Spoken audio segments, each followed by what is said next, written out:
Hey everyone, thanks for tuning in. I'm looking at the spot price chart now and kind of trying to figure out what's going to happen in this coming near future. We still got a few more days until the year is finally over.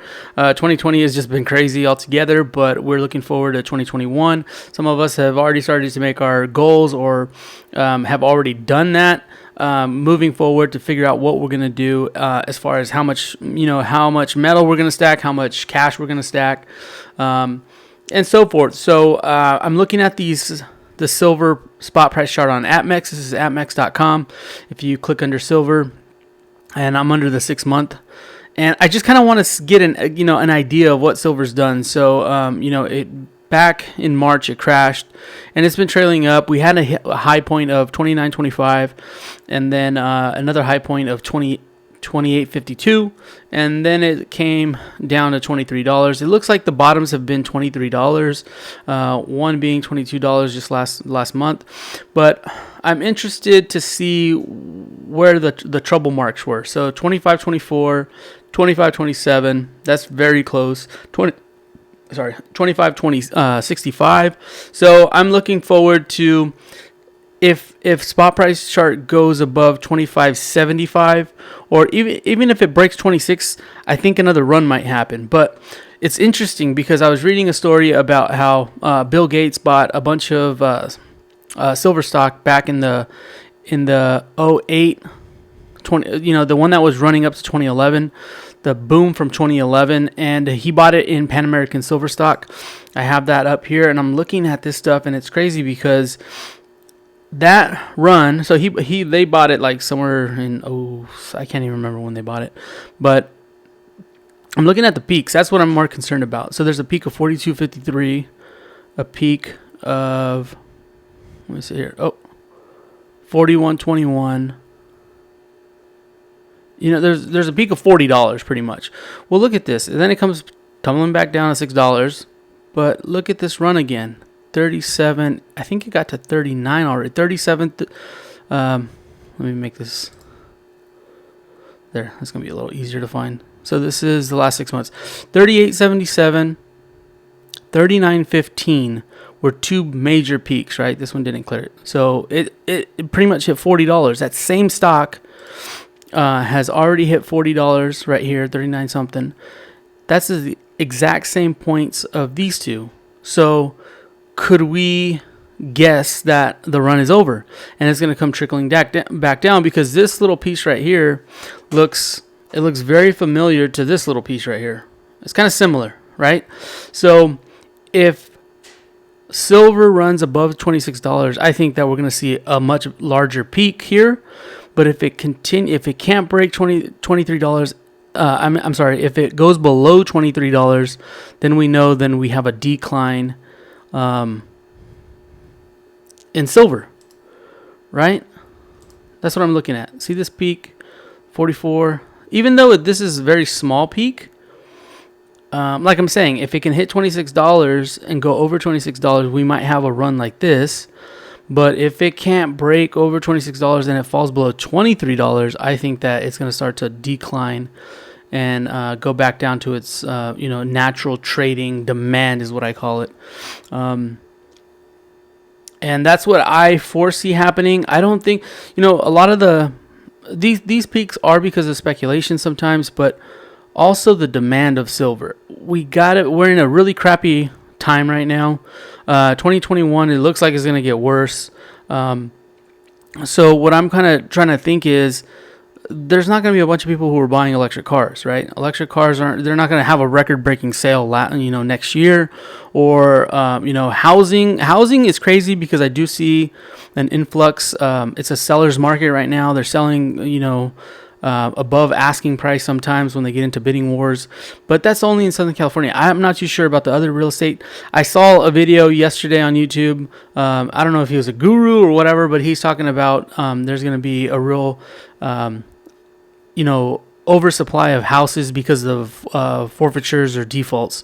So the rent is going to go up. because people who are coming out of houses who can't afford them because of the loss of jobs and all that terrible stuff, they're going to be forced to rent, and then that's going to drive up the rent price, and then the housing market is going to have a bunch of empty homes, and the house values are going to come tumbling down. I don't know. That's just speculation, obviously, but that's what I'm trying to put in my back of my mind. And the reason why I talk about housing is because they're still building houses with solar, and solar is going to be in high. That's what I'm thinking. Is silver going to be in high demand next year? And it's not. I don't think so. I don't think electric vehicles are going to be in high demand. I don't think anything that we use for silver in the industry, because. And the reason why I say in the industry is because they're the ones who push the silver spot price. They're the ones who pretty much control that silver spot price. Demand is, industrial demand is like, I was reading something else that said, they averaged around 400 million ounces of silver. That's what they're buying. They pretty much control the market.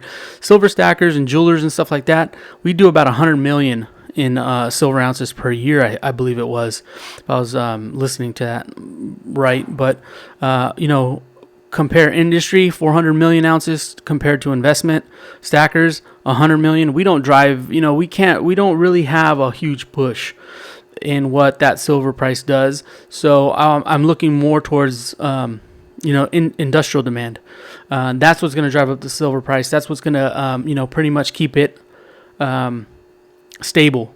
And it's crazy too, because if you look prior to 2006 or whatever, 2006 prior, it was pretty flat, right? The silver price was pretty much flat at $6. It averaged out around $6-7, and that's a long time. That's like 15 years right there that it was just stable. That's what's crazy. So if you were stacking silver during those times, those were the primes, man. Those were the times where you were backing up the truck, because there was no premiums like they are today. But what I'm getting at is that the next 15 years, look at what it does. Silver becomes worth minimum $10 because it stays above $10 for the next 15 years.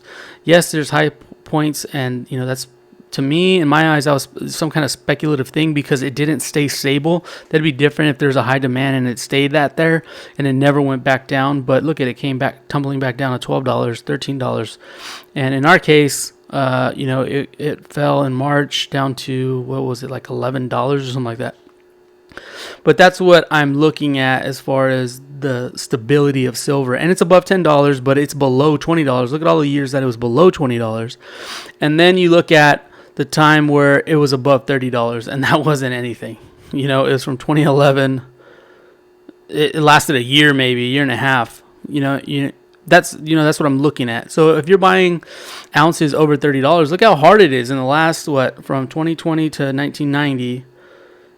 Look at that. That's massive. 3 decades, and it was over $30 for a year and a half. So if you're buying ounces above $30, it might take forever for you to get that money back.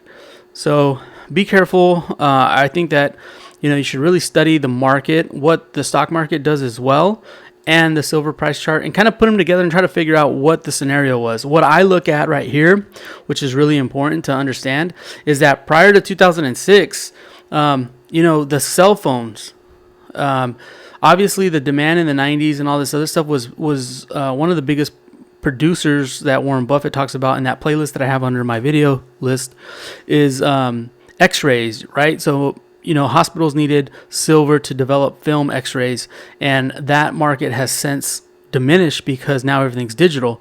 Well, that major player falls off in the industry of demand, and then what comes next? So everyone has a cell phone now. I mean, 10-year-olds have cell phones. Kids in middle school have cell phones. I've seen some kids who have cell phones and they're in elementary school. So obviously, there was a new demand for silver, and it became in electronics. We got tablets, we got iPads, and all these new gadgets came out. LCD TVs came out.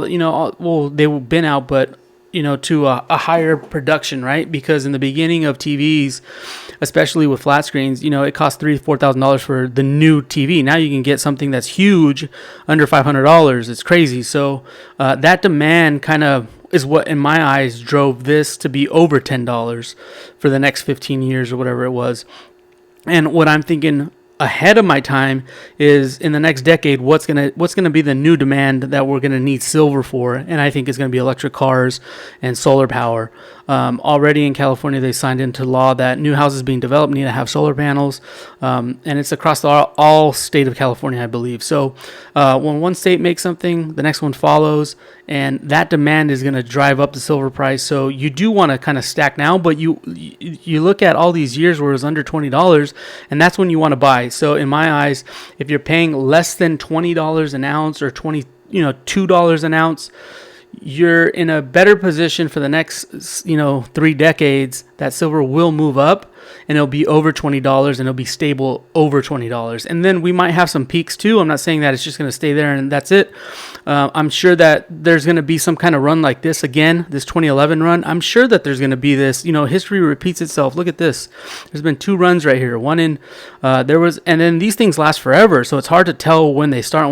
This one, look at the bottom of the pit. 2001 all the way to 2008. So that's you literally holding on to this stock for 7 years, and it's running 7 years, but within an instant it can tank. So if you look at this peak right here, March 2008 to October, literally a few months, and it tanks, and all of those 7 years of building fall within a few months. So it's just crazy. This one too, look at this one, went from December 08, and it ran for 2 years, 3 years nearly, and then it comes tumbling down pretty much the next 4 years.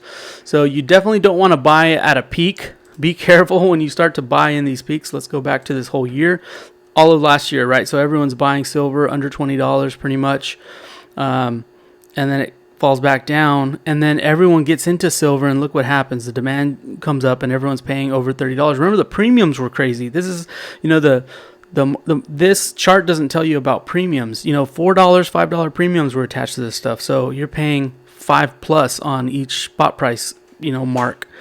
Again, if you I'm looking back in retrospect, I shouldn't have spent anything over $25, but when was that? That was over here. Even when it was down here, we were still paying $4 or $5. So it was just under $25 an ounce.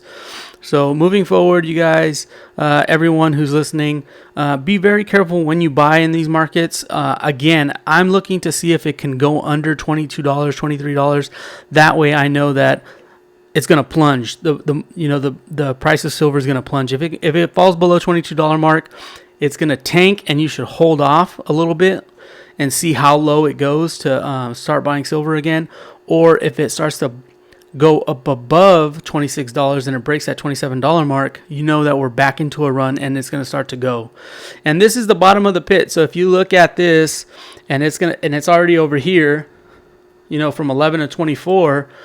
Remember these dips. How long did it take for it to start running? We don't know.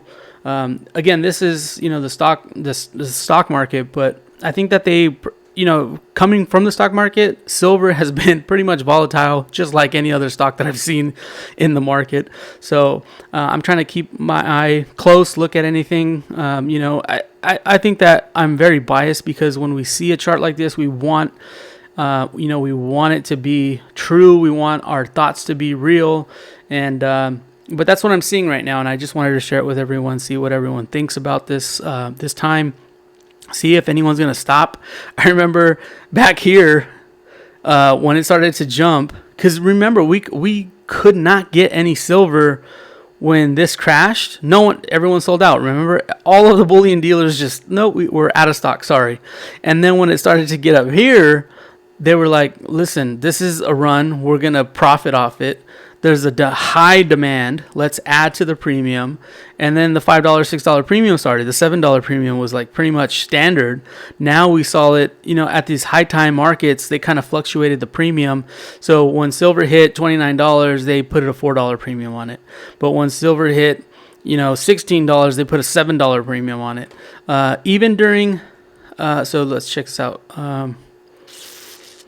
October, just for Thanksgiving. Remember, Thanksgiving had a $3 premium. That's what their Black Friday sale was, $3.50 premiums. So look at that. It was over $26. So I don't know.